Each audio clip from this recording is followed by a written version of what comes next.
My name is Mkosi Fulpelo from the University of Venda here in Limpopo.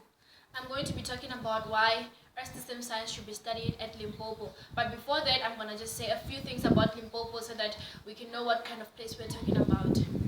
So Limpopo is the northernmost province of South Africa, bordering 3 countries, those of which are Botswana, Mozambique, and Zimbabwe. It is named after the Great Limpopo River, which forms the province's western as well as the northern borders. The word Limpopo has its etymology from the Sepedi word Tipororotsameti, meaning strong gushing waterfalls.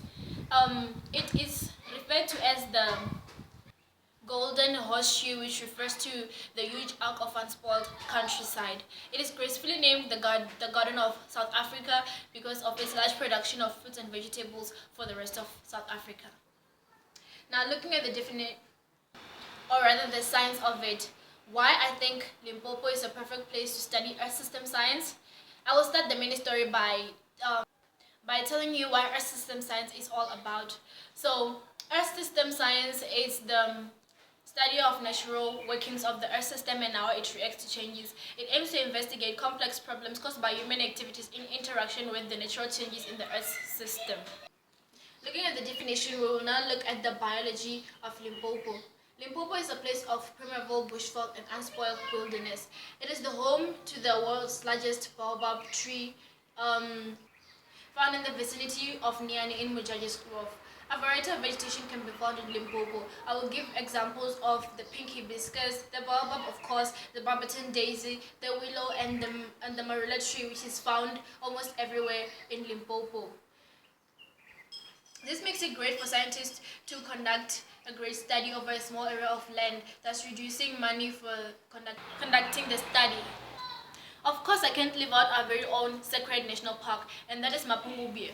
Mapungubwe, regarded as South Africa's lost city of gold, is South Africa's national park found in Limpopo.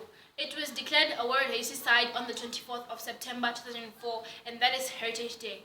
Archaeological findings at Mapungubwe ranks among the most important pieces of ancient art yet found in sub-Saharan Africa. Findings at Mapungubwe include gold artifacts, beards, burial grounds, and other remains. This standard information about our history can help scientists in their studies. The pieces found at Mapungubwe can help connect the dots, helping us understand our past even more. We can talk of the magnificent Kruger National Park, which is a nature reserve teeming with African wildlife in an area roughly the size of Israel. We also have Mudimunle, the hub of Limpopo's table grape industry, situated near Waterberg mountain range. Waterberg is a UNESCO Biosphere Reserve, and most of it is contained in Limpopo. Waterberg ecosystem can be described as a dry, deciduous forest of bushveld, which scientists found to date back to the Stone Age. Now that should be something interesting for scientists. Mountain ranges such as Salpansberg and Volkberg of Limpopo can teach a pupil a thing or two about temperature and altitude. Moving into the weather and climate, we fall under the summer rainfall region, with the western part semi-arid and the eastern part largely subtropical.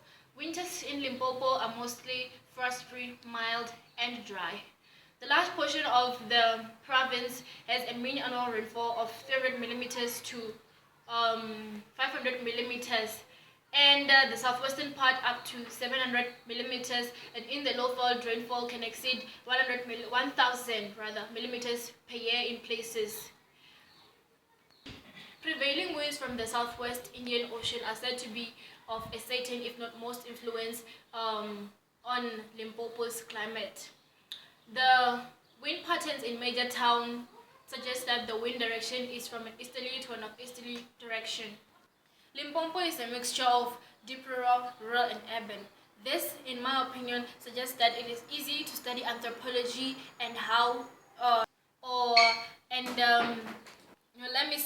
us understand the way people live, the way they live.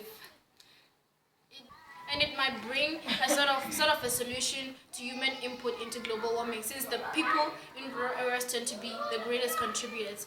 If we know the reasons why, we can easily look for the solutions. And that is why I think Earth system science should be studied here in Limpopo.